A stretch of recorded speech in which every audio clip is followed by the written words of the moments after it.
li sabab ndaje bi mooy li nga xam ne moom la ñu bëggul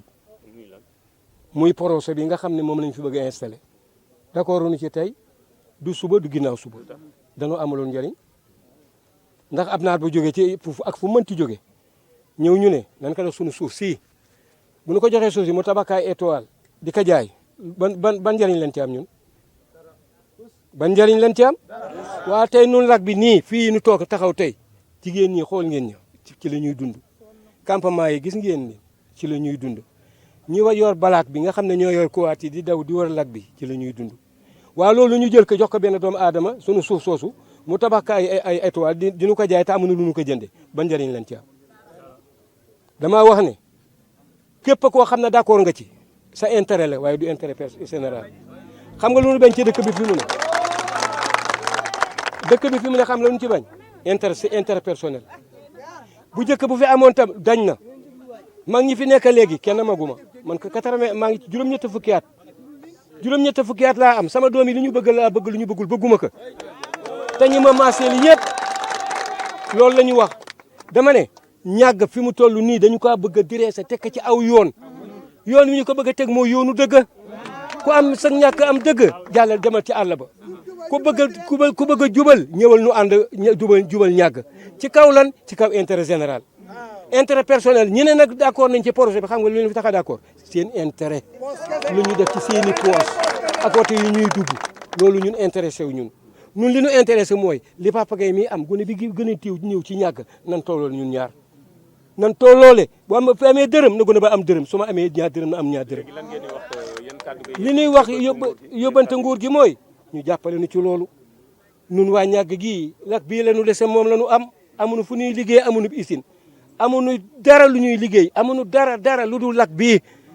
sunu jigéen ñi di jaay di nu andil ay dépasse sunu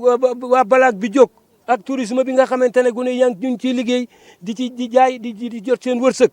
nu ngi ñaan président de la république ak premier ministre Ousmane Sonko nañu jàppale ci loolu ku ñëw ne d'accord nañu ci loolu waxul dëgg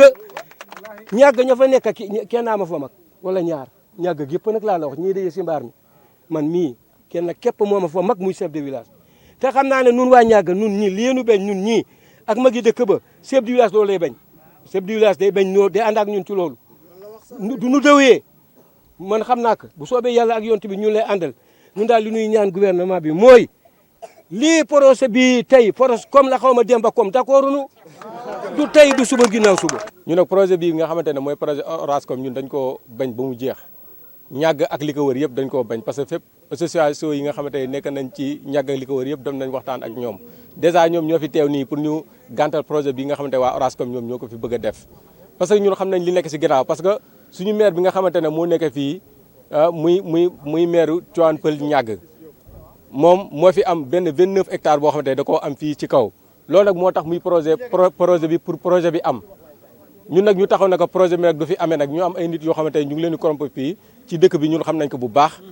waaw ñun nag ñu doxal suñu dignité te xam ne ne li ñuy xeex pour Sénégal yëpp la parce que suuf si nga xamante ne moo fi nekk mooy benn bi ñu bëgg a fay jël 200 hectares fu nga fi jëlee fii lan moo fi desati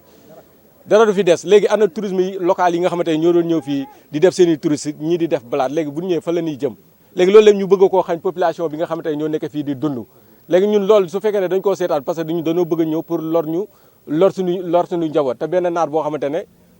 dégg naa Égypte la jóge ñëw fii pour bëgg a def loolu ñun nag ñu ngi ñaan état Sénégal muy son excellence Diomaye Diakhar Faye ba ci kii suñu ministre Ousmane Sonko ñu ngi koy ñaan comme ñoom dañuy waxoon ne dëkk bi changement day am te ñun dañuy ñaan pour changement am projet bi nga xamante ne ñoom ñoo yebal ñoom pour ñu ñëw ñu waxtaan ak ñun population bi d'accorduñ si te ñun li leen di ñaan mooy Lac Rose ñu defal ñu ko parc national comme bi am fële nu mu tuddati sax mbaaw ñun loolu lañ bëgg ñu jël ko fii lac bi ba si géej gi lépp kenn du ko laal ñu bàyyi ñu ko noonu ñun loolu lañ bëgg ñu organiser waat parce que Lac Rose pour ñu organiser ko il faut gouvernement bi jàppale ñu parce que anarchique bi fi am ñun ñi di ko wax c'est parce que dañoo accompagner wul moo tax li fi am yëpp di am mais bu fekkee ne ñoom accompagner nañu kon loolu dina fi jeex parce que ñoom yebal nañ fi waa eaux et forêt colonel bi ñëpp ñu oo ñu réunion ñu toog bi ñu toogee ak ñoom ba pare ñoom dañu woon dinañ leen revenir pour def lac bi parc national mais booba léegi dégguñu leen ci gannaaw si leen ñëw andil ñu projet Orascom bii mais gouvernement bi ci jamono yi Macky Sall la woon mais bu fekkee ne ñoom dañu waxoon ne carrément que ne fii nit ñi lu ñu bañ bëgguñu ko si seen dëkk kenn du ko fa def mais ñun ñoo bañ ñun population ñàgg ak li ko wër bëgguñu tey bëgguñu ëllëg projet bi jàll. ñu ci suñu teraanga si lag bii la nekk kon ñun ñëpp ñoo war a xeex lii xam nga lu yàq affaire bi guerre bi moo fi war a jeex nit day am dignité am diñ sa boppa xaalis dara dangaa war a gore wéetal ko gore ñun noonu mu ànduñu si tey ànduñu si suba na suñu teraanga fi la nekk. Donc nous sommes là aujourd'hui pour essayer d'alerter les autorités pour ce qui se passe concernant le projet de Orascom qui menace vraiment le lac Rose. Alors aujourd'hui, au moment qu'on est en train de négocier, d'en parler avec l'autorité, le ministère de l'Environnement qui nous a reçu, qu'on a échangé avec lui, qui est en attente pour voir le processus de la négociation, à notre grande surprise, on a vu une délégation de Orascom qui vient s'imposer au lac Rose pour faire un acte, soi-disant, ils vont faire une manifestation, faire des rebasements, tout ça pour essayer de visibilité ce projet. Alors, nous on les a dit, comme on est en négociation, il n'y aura aucun acte qui se pose au niveau du lac Rose tant qu'on n'est pas à terme de cette négociation pour voir l'emplacement de ce projet. Parce que vous savez que le projet c'est sur 216 hectares qui est en train de menacer le lac Rose, son environnement et en plus les dunes de sable. Et nous, on est en parfaite collaboration avec le parc national qui inspire pour faire le lac Rose une réserve naturelle. On se dit que c'est dommage quand même de faire une réserve naturelle en même temps de faire le logement. Donc il y a quelque chose qui cloche là-dessus. Donc c'est pour cela, et en contrepartie de tout cela, notre maire qui est le responsable de la commune de Niague-Touane-Peul, lui aussi quand même qui a quand même une belle superficie de, de quelques 29 hectares aussi, qui est toujours en parler avec la population, tout ça, ça reste encore à éclaircir parce qu'on est dans une site touristique, que tout le monde essaie de le protéger. Au moment que nous revoyons la coloration rose du lac, que l'espoir est en train de renaître, là on est encore menacé encore sur le point de vue environnement. Alors c'est là aussi qu'on a bien, en tout cas, accompagné le nouveau pouvoir sur l'espoir de Djouk Djoubonti, à qui on garde vraiment un espoir pour la situation de lac Rose. Parce que vous savez que lac Rose est en train de menacer beaucoup sur l'aspect foncier. Et là, avec ce projet-là, on a constaté que vraiment, ce sera la mort du lac définitivement. Quand vous voyez ce nombre de jeunes, l'économie locale qui se génère au niveau du lac Rose, et si ce projet-là arrive, cela veut dire que nous allons rester dans des bidonvilles. Et là, ils vont avoir des belles villas, des belles constructions aux alentours du lac Rose. Et ça ne va pas avec ni l'écosystème, ni avec l'environnement, ni avec l'économie de la localité. Et ça, vraiment, c'est le cri de la population du lac Rose. C'est tous ces gens-là qui sont aux alentours de moi et qui ont une doute pour ce projet-là, qui est vraiment une menace. Parce que le lac Rose, quand même, c'est un patrimoine que nous préservons et nous restons au pied ferme sur ce projet. C'est vraiment encore montrer notre indignation. C'est la troisième fois que nous organisons cette conférence de presse sur le projet Orascom. Nous avons montré depuis janvier que nous ne sommes pas d'accord sur ce projet. Aujourd'hui, Orascom est venu en faisant quoi? En nous amenant des arbres. Soi-disant, il veut faire du reboisement. Nous avons refusé son projet. Il dit qu'il vous amène une carotte. La carotte, c'est les arbres, pour nous permettre, nous, de s'amuser, de creuser, de planter des arbres. Lui, il dérace les arbres, il dérace les filaos, il rase les filaos pour construire 18 000 logements. Ça, il faut toujours le dire à tout le monde. Le projet Orascom est contraire même aux objectifs du lac Rose. 18 000 logements,